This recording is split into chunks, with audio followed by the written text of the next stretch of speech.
YouTube. Robert the Monster Among Marks Drap here, and I'm joined once again by my good friend and tag team partner, the heavy metal hippie, Sierra. How you doing today? I'm doing good. Yep. We're going to be talking last night's Smackdown Live, coming to us as we incorrectly guessed from, it's not Charlotte, they're actually in Greensville, South Carolina. And this starts out with Charlotte, Becky, and Carmella, all three face to face to face in the ring to cut their various promos. And I have to say right off the bat, it really wasn't anything super unusual until Charlotte said, "You're a diva in a woman's world." Oh my God. How the fuck did she get away with that? Let me clue you in. Her last name is Flair. That was obviously a planned segment, but good God, that was a beautiful little back and forth right there between her and Carmella, because Carmella owned up to it. She's like, abso-fucking-lutely. Oh yeah, no, it was definitely still something that they may have worked it out ahead of time, but that's still something that you don't see them mention very often. Paige comes out, makes Carmella get out of the ring and go join commentary, which made it super easy for me to ignore, and has a tag team match between Mandy Rose and Sonya Deville versus Charlotte and Becky. And oh God, the start where Charlotte started out with the Flair shuffle and then went into the chops, that was pretty good for me. It's like, okay, yeah, own it. But it wasn't anything, super exciting until the end, where Becky, instead of doing the typical face in peril bit, where, oh, I got to go make the hot tag to my partner, she just fucking does it all by herself. That was beautiful. Oh, yeah. It's like, oh, yeah, by the way, I can do this by myself. Well, and so, a couple things. Charlotte even addressed it after the match, saying, well, you didn't have to do it all on your own, which really built their tension up for the feud, because they're still friends. It'll be interesting to see if they do turn Becky heel and have her feud with Charlotte, because that could be a potential powder keg for the feud. Another thing, when we got the submission for the disarmer, it actually looked like Becky Lynch was making Charlotte tap, because I forgot Charlotte was in the green outfit and not the gold outfit. Yeah, that was, I think that was kind of intentional. It's like they made the intentional wardrobe choice there. It's like, okay, you've got that gold and white trunks thing going on. Go ahead and wear that today. Mm-hmm. And Becky just rolling into the disarmer like that was beautiful. Oh yeah. We get a Ms. and Mrs. promo, which I didn't care about at all. We're getting a second season of Ms. and Mrs. I love this show. Sorry. Wow.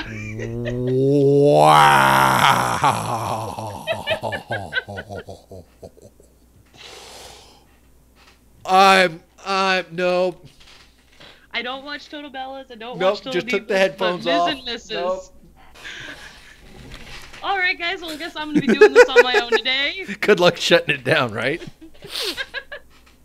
Oh, I don't need a live webcam in my room. All right. Anyway, as you said earlier, we get the backstage talk between Charlotte and Becky, building up the triple threat aspect. Then there was the Bludgeon Brothers non-match, which, were those the same three fuckers from last time? I'm pretty sure it was. No. Because one of them... No, didn't the one the last time had, like, the bright white beard? I don't know. One of them looked like... Because I know one of them straight up looked last week like Santino Marella. and then you get that same looking guy again. I don't know. It didn't matter. The Bludgeon Brothers just run roughshod over these three poor yuppies. And... Oh, poor things. I mean, they knocked out the other two of the guys with the double crucifix before the match even started. Yeah, just boop, done. We get the first part of 3 of the Miz Bryan rivalry recap. Oh, going my God. I almost wore a Nexus shirt today. Yeah, going this deep. NXT, the NXT beginnings of Daniel Bryan, and the fact that they mentioned, okay, this was a game show back when it started. I thought they were trying not to mention that, like they were trying to ignore it, like maybe if we put enough distance between us and it will go away, and they're bringing it back. No, you have to remember your roots, and for this part of the video package, NXT being a contest-based show with the pros and the rookies is a big part of this big part of the storyline now, because they went so far back as the very beginning with Daniel Bryan and The Miz as his mentor, and Bryan going 0-11 in NXT. Yeah, it's like that wasn't fun. And they even brought up the fact that that Daniel Bryan's first match on the main roster against The Miz, he beat him. Well, that was in the second promo, wasn't it? No, that was still in this promo. Oh yeah, you're right. After that closes out, we get Sanity versus the New Day. Stop! Put Killian Dane back in his NXT gear. I mean, it would work. I don't like the stupid strongman singlet. I'm not a fan of it myself much either, but I was gonna go for some positive things first. Sanity lost. I can't be happy. I understand. We have the New Day hanging a birthday boy sign on Kofi because it is his birthday yesterday, and the crowd chants happy birthday as the match starts. I would have seen how this match ended, except my video was being a pain in the dick, and it didn't want me to watch it, so I couldn't see it. Nope. Not only did Sandy lose, not only did Killian Day get a wardrobe malfunction in that singlet, but frickin' the New Day actually ended up pinning Killian Dane with the up, up, down, down. And then throwing pancakes everywhere. I am so over the pancake bit. I want Sanity to be dominant like they were in NXT. I want Nikki Cross on SmackDown Live. I'm just not happy anymore, Rob. I'm sorry, and I will bring up something that what culture brought up, and it's kind of something that's also helped me with Roman Reigns, in the fact that they made mention of him, and it was like, okay, no, yeah, I see what you're saying on this one. It's that NXT and the main roster are pandering to two completely different crowds. Because look at the crowds when you go to NXT. You see a lot of people there who are adults. Most of them, you can pick out the beer cups in their hand sitting in the crowd. So they're over 20.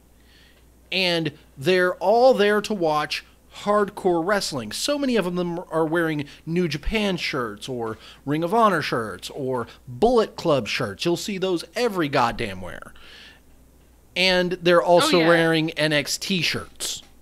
They're not wearing main roster shirts. They're wearing NXT shirts. So they know what they're there for. They're there for that product.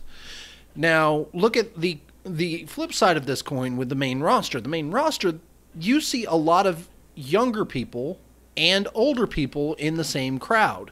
You have your hardcore marks like us who sit here and watch it with a very critical eye and know the ins and outs of the business. And then you've got people who maybe are a little newer to wrestling, who picked it up through somebody else and decided, okay, I want to see what this wrestling's about. Let me watch a Monday Night Raw. That you can't market Authors of Pain, Sanity, Undisputed Era on their indie roots, which basically was what NXT is a glorified indie show, to these people, because they're not going to get it. They're not going to understand why these people are good. No, and I completely understand with you, or completely understand what you're saying. I agree with that.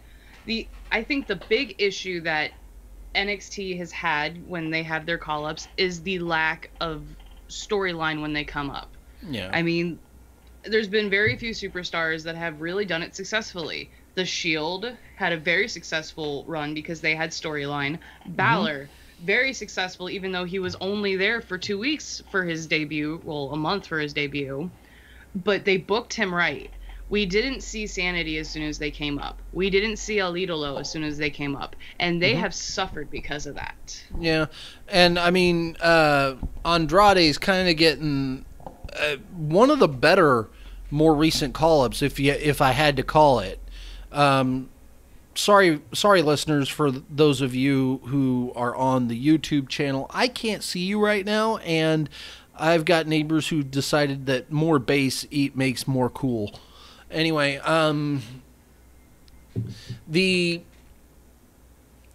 thing with Andrade is he's got himself paired with somebody who's rather popular, and getting in this angle, which we'll talk about here in a little bit later, has absolutely made a difference now that he's away from his starting rivalry with Sin Cara.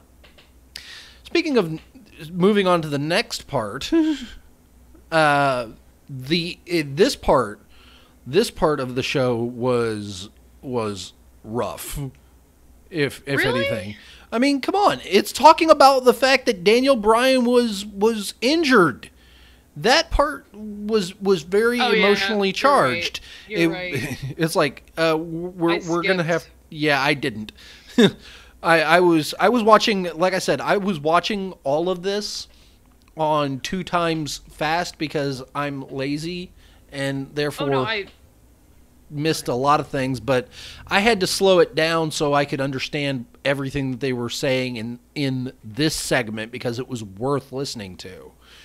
And I watched it. I just accidentally skipped it on my notes. I had to scroll back. So yeah, they start with the and the way they've been doing it, the way they did it in the frame of the video promo was they would have a little bit of start, like a 10-second clip, and then instantly move into a quote slide, and then onto the meat of that part.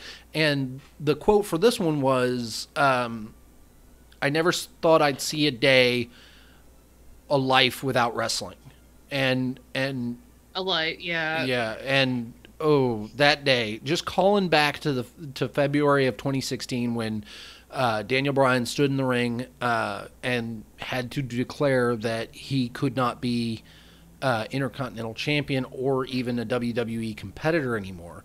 And the reason he didn't just up and go, like he didn't just straight up walk away, is because he made a promise to Vince McMahon that he would work the rest of his contract, which is kind of, I think, them trying to nod to the Smarks, who knew that Daniel Bryan's contract didn't end until I think it's next year, and that he couldn't go to New Japan or Ring of Honor or anywhere else, even though every other doctor but WWE's doctor had apparently cleared him.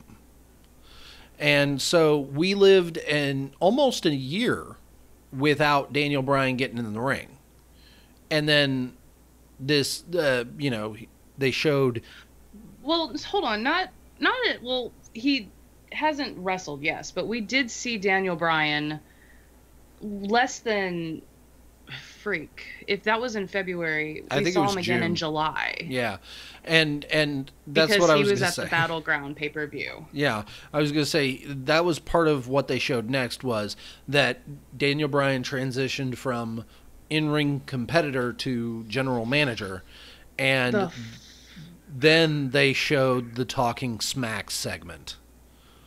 Well, and so before we get to the Talking Smack segment, again, I've probably said this 8 million times, but I was at that freaking pay-per-view, the Battleground pay-per-view, and the pop Daniel Bryan got Even though the rumors already been rumbling, there was already a yes chant going on when the SmackDown logo popped up, but the pop he got brought tears to my eyes. Oh yeah, no, I It mean, was a very emotional day. he is sorry, he is one of the most over competitors in the business. There's nobody. I'm sorry, there are very few people, even to this day, that can claim that they started a chant that went round the world. This is in every major wrestling promotion. You can see a Daniel Bryan yes chant in Impact Wrestling, in Lucha Underground, in Ring of Honor, in New Japan, in anywhere. And that's his. He did that. He started that. That was all him. And to have him come back now and to be in the middle of this rivalry that is as big as it is. Ooh. And they say, "Oh, we're going to end it at SummerSlam." No, you can't. This is absolutely not.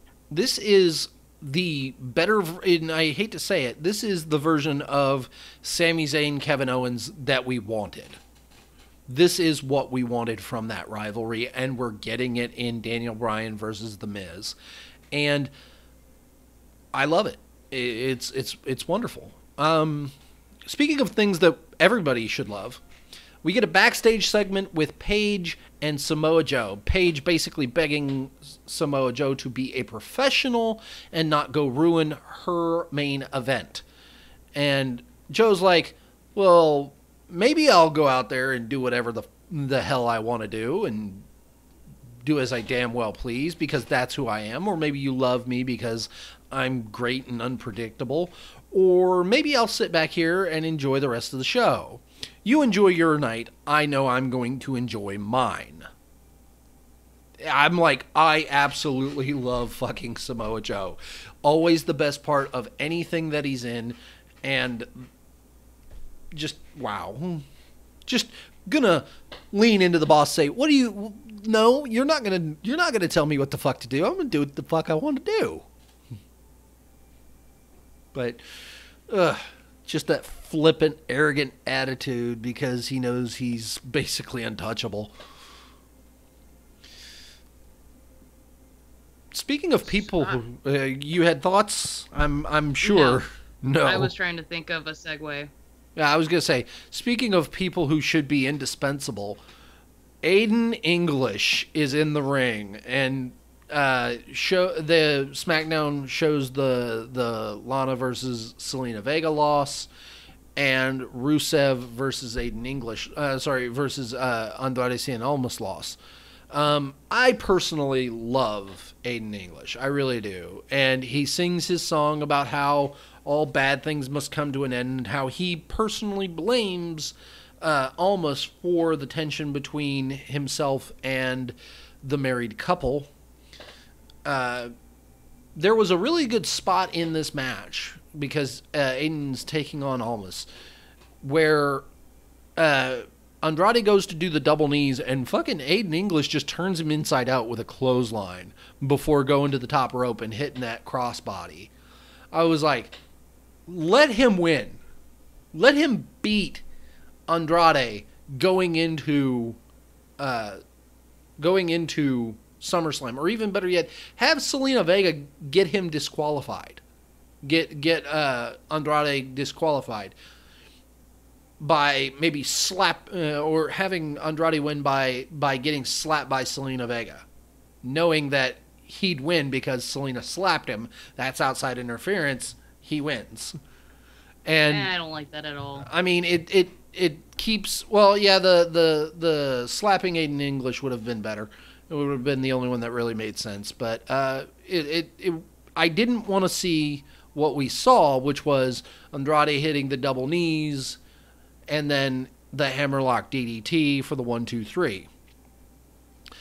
Vega rolls quickly into the ring, starts cutting a promo on Lana and Rusev, and almost joins her before this brings out Lana and Rusev to dispute their promo. oh God, the fact that she lost her accent like a quarter way through this promo from Lana was just, what the fuck are you doing? She's been losing her accent for quite a while. Okay, to not have it at all, to just straight play that you don't even acknowledge that since you came back and were in the ring, that's fine. Lean into it, make it a thing. But don't suddenly come in with an accent and then drop it. Unless you're making fun of somebody. And even that's not that cool. Like, I don't personally like that kind of thing, that kind of mockery. But it is effective if you're trying to be a heel. I mean, let's ask Jinder Mahal about that one. Maybe he'll remember the Washington Post article. Next, we have Paige backstage. AJ Styles wanders into shot. Paige begs him to be professional. He's like, don't worry. I got it. I'll be okay. And then we get part 3 of the Miz Bryan rivalry video package with the return of Daniel Bryan to the ring. God. Whew.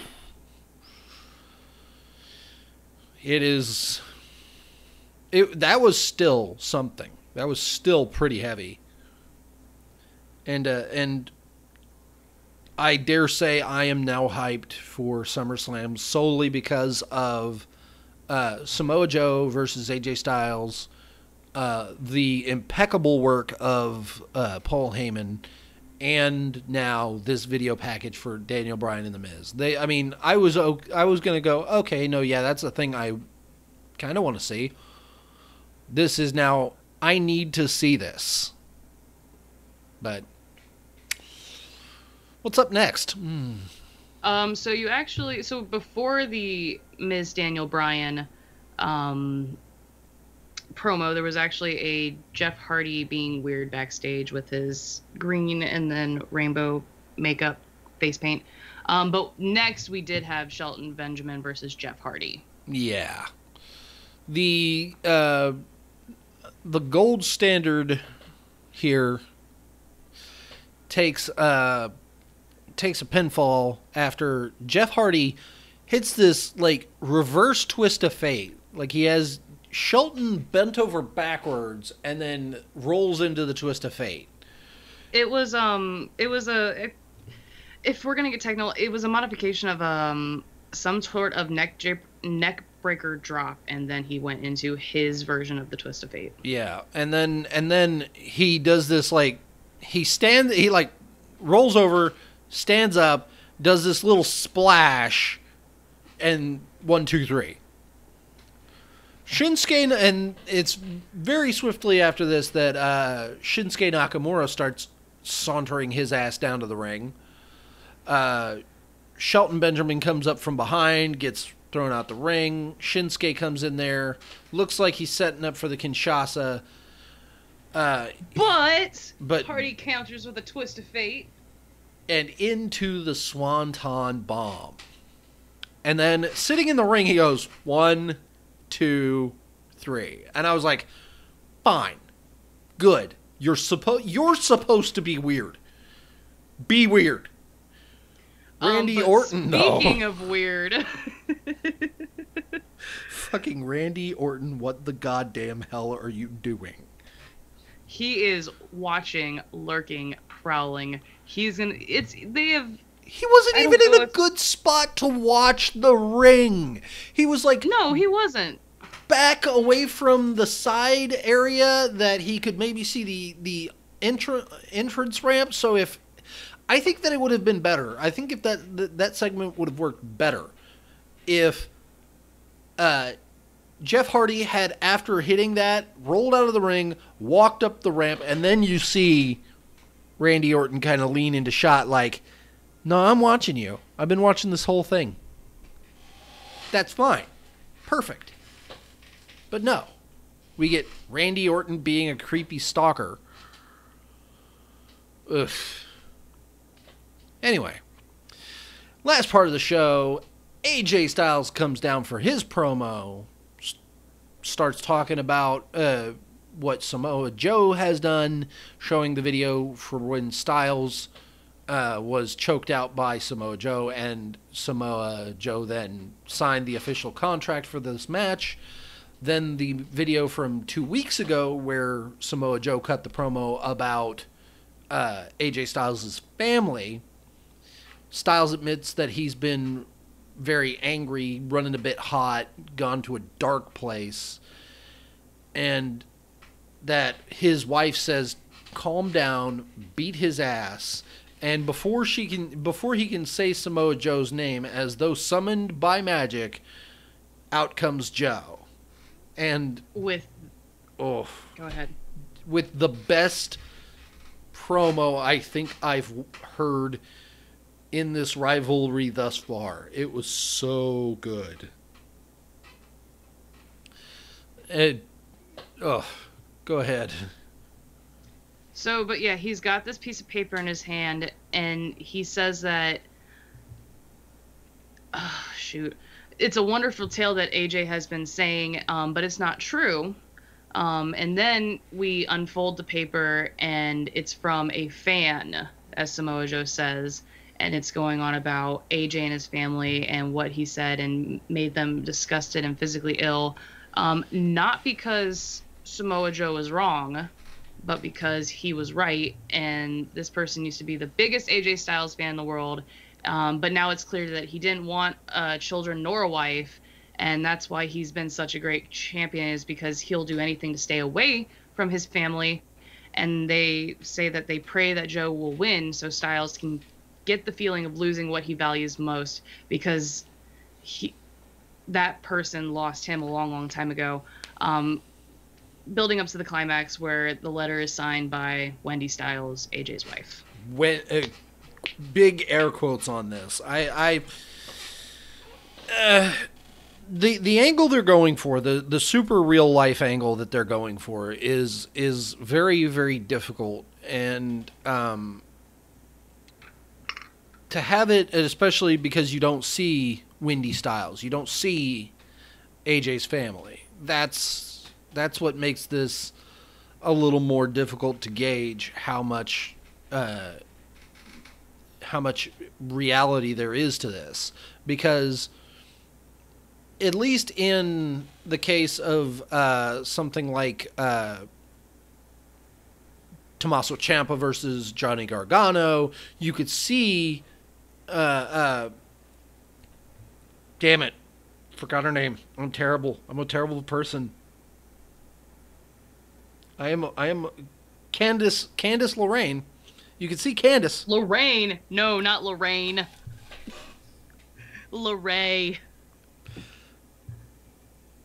Sorry. Like I said, I'm a terrible person. But you could see Candice's reaction. You could see her face, and you could tell how true he was being, or how much lie was in there from Gargano's promos. On the flip side, not having the person you're talking about in this promo does give it that mystery, but I really don't. I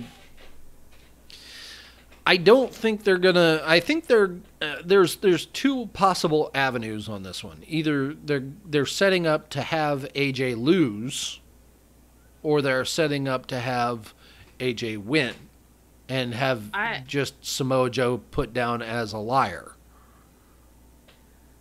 I would like to think that WWE is not looking to take that belt off of AJ anytime this year. I mean, I think he's going to walk into 2019 and potentially WrestleMania with that strap still. I don't think so, actually. I think that whilst, yes, he does need to, he might need to walk into WrestleMania this year as the champion. I think a time away from it, having him chase, and especially somebody with the prowess, the pedigree, the ability to carry a rivalry the way that he is, like Samoa Joe, Give him his title run. He's been on the main roster for how long now, and hasn't gotten anything. Give him something. Damn. Well, I don't know what WWE's plans for AJ is at WrestleMania this year thus far, Yeah. but I would love to see AJ walk in to WrestleMania as the WWE champion and have his opponent be Daniel Bryan. And so Daniel can have another WrestleMania moment, taking the title off of AJ. These guys are both veterans. They've worked in the same promotions at same and different times. There's so much history into that match, and I don't think anyone's looking ahead to it. And I completely agree that I would love to see that dream match happen. Mostly because I think that there's a lot of mileage in it, and especially if they approach it in the same manner that they did Asuka versus Charlotte, where it was super respectful. Both of them have a long history together, and having it be this maybe culmination of the life journey between the two men, it would be great. But I don't know what we're gonna see. But like I said, having Joe lose it here, AJ lose it here, chase it on through to, say, I know there's a pay-per-view until Royal Rumble, because Royal Rumble is right before, right in December. So yeah, Royal Rumble starts the road to WrestleMania. Yeah, so having, or even better yet, having Daniel Bryan win the Royal Rumble, and it being unclear because we don't know, and then having AJ win it before WrestleMania at, say, I don't know, Fastlane. Let it be Fastlane. Having him win it there. I've not liked that pay-per-view at all since the beginning of his existence. Hey, I didn't like it either, especially when it was like Fastlane, Roadblock, or whatever it was. That's because they had 2 Fastlanes in 1 year. The first Fastlane was in January, and then the second Fastlane was in December, so they had to give it an extra title. Yeah, no, it's like, stop it. You're not a movie. Either way, Fastlane just has bad memories because my boy has not done good at Fastlane. I mean, like I said, I think that having AJ win it before WrestleMania, say he wins it at Royal Rumble, and then carries the feud, the rematch to Roadblock, retains, has to face Daniel Bryan. That's fine. I like that. So I like this idea of like these long-term predictions. I think I should start like writing these things down and like revisiting them once in a while. Yeah, that's the problem with fantasy booking. It's immaterial. Well, but to see what between the two of us be like, I called that, or you can be like, I'm clairvoyant. I mean, I try not to abuse my powers of clairvoyancy. But anyway. But when you're correct, you've got to point it out. Oh, we yeah. can do that another date. I mean, yeah, we can do that later. Something else we can do is thank you all for watching. Go ahead, like, comment, subscribe, share all those wonderful things down below. Hit the bell for the notifications. Follow us on Twitter. I'm at Rob's Random Roms. She's at Heavy Metal Hippie, as you see right there above her pretty little head. We will be back here tomorrow night, hopefully. We still got to work out the scheduling issues to talk about 205 Live and NXT. But It's my shows! I know, it's our Wrestle Boys. And we will see you all tomorrow night. See ya. Bye.